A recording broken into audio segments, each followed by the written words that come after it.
धीरे धीरे शाम ढलती जा रही थी। अंधेरा गहराता जा रहा था। बुद्ध के शिष्यों में थकान साफ झलक रही थी। बुद्ध समझ चुके थे कि शिष्यों को विश्राम की आवश्यकता है, अतः उन्होंने एक सुरक्षित स्थान पर रुकने का आदेश दिया। कुछ समय पश्चात एक शिष्य ने बुद्ध से प्रश्न किया, भंते, क्या विद्या को किसी बल के द्वारा सीखा जा सकता है? भगवान बुद्ध ने कहा, कदापि नहीं। विद्या को केवल सेवा भाव से और प्रार्थी भाव से ही सीखा जा सकता है। इस संबंध में मैं तुम्हें एक बलशाली राजा की कहानी सुनाता हूँ, उसे ध्यान से सुनो। एक फकीर था। वह जंगल में घास फूस की कुटिया बनाकर रहता था। उसे एक विद्या आती थी। वह पीतल को सोना बना देता था। लेकिन इस विद्या का प्रयोग वह तभी करता था जब उसे उसकी आवश्यकता होती थी, और वह गरीबों के फायदे के लिए ही करता था। कभी स्वयं के लिए उसका उपयोग वह नहीं करता था। एक दिन एक बहुत ही गरीब व्यक्ति उसके पास आया। उसको अपनी लड़की का विवाह करना था और उसके पास एक फूटी कौड़ी भी नहीं थी। उसने फकीर को अपनी परेशानी बताई। फकीर ने समझ लिया कि यह सचमुच परेशानी में है। उसने पीतल के एक बर्तन को सोने का बनाकर उसे दे दिया और कहा कि इस बर्तन को बेचकर उन रुपयों से अपने बेटी का विवाह कर लेना। वह व्यक्ति उस बर्तन को लेकर एक सुनार के पास में गया। जब उसने सुनार को वह बर्तन दिखाया तो सुनार को संदेह हुआ। उसे लगा कि यह फटेहाल आदमी है और इसके पास सोने का बर्तन कैसे आया। जरूर यह कहीं से चोर कर लाया है। सुनार ने उस गरीब आदमी की शिकायत राजा से कर दी। राजा के सिपाही तुरंत पहुंच गए और उस गरीब आदमी को गिरफ्तार कर लिया और उससे पूछा कि यह सोने का बर्तन तुम्हारे पास में कैसे आया। उसने सारी बातें सच बता दी। उसने कहा कि मुझे फकीर ने यह बर्तन दिया है। अब राजा ने फकीर को बुलावा भेजा। राजा के सिपाही गए और फकीर को पकड़ कर लेकर आए। जब उन्होंने फकीर से पूछा कि तुम्हारे पास में सोने का बर्तन कैसे आया, तो उसने कहा कि मुझे यह विद्या आती है कि मैं पीतल के बर्तन को सोने का बना देता हूँ। यह बात सुनकर राजा के मन में लालच आ गया। उसने सोचा, फकीर से यह विद्या अवश्य सीखनी चाहिए। अब राजा ने उस गरीब आदमी को तो छोड़ दिया और फकीर से कहा कि यह विद्या हमें सिखा दो। फकीर निडरता से बोला, नहीं, मैं ऐसा नहीं कर सकता। राजा कहता है कि जानते हो मैं कौन हूँ? फकीर बोला कि जानता हूँ और खूब अच्छी तरह से जानता हूँ। राजा को बहुत गुस्सा आ गया। उसने कहा, मैं तुम्हें 15 दिन का समय देता हूँ। अगर इस बीच तुमने मुझे विद्या नहीं सिखाई तो समझो मैं तुम्हें फांसी पर लटका दूंगा। उसने फकीर को अपने कुटिया में भेज दिया।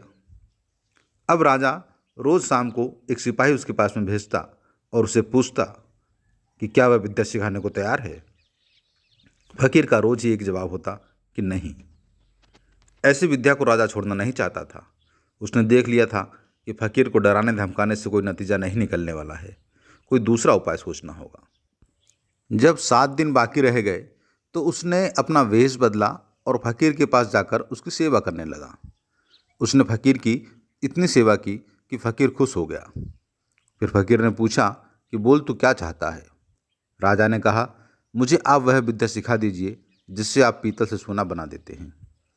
फकीर ने उसे विद्या सिखा दी और कहा कि देख, इसका इस्तेमाल दीन दुखियों की भलाई के लिए ही करना।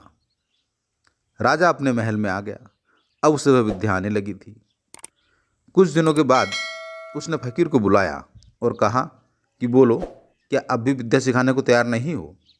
फकीर ने कहा कि नहीं। राजा ने कहा, मैं तुम्हें फांसी लगवा दूंगा। फकीर ने कहा कि जरूर लगवा दो, लेकिन मैं तुम्हारे बल से, तुम्हारे डर से तुम्हें विद्या नहीं सिखा सकता।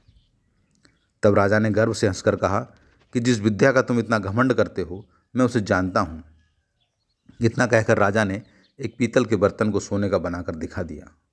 फकीर ने कहा कि राजन, तुमने यह विद्या किसी की सेवा करके सीखी है। किसी को डरा धमका कर विद्या हासिल नहीं की जा सकती। तुम आए थे, मुझे पता था कि तुम ही आए थे और तुमने मेरी सेवा की थी। तुम्हारी सेवा की वजह से मैंने तुम्हें विद्या सिखाई। तुम राजा हो, इस वजह से तुम्हें विद्या नहीं सिखाई। राजा फकीर के सामने शर्मिंदा हो गया और उनसे माफ़ी मांगी। कथा का अंत करते हुए भगवान बुद्ध ने अपने शिष्यों से कहा कि विद्या और ज्ञान हमेशा प्रार्थी भाव से सीखी जा सकती है, आतुर भाव से सीखी जा सकती है। ज्ञान प्राप्त करने की इच्छा होनी चाहिए, तब हम ज्ञान प्राप्त कर सकते हैं, तब हम विद्या सीख सकते हैं।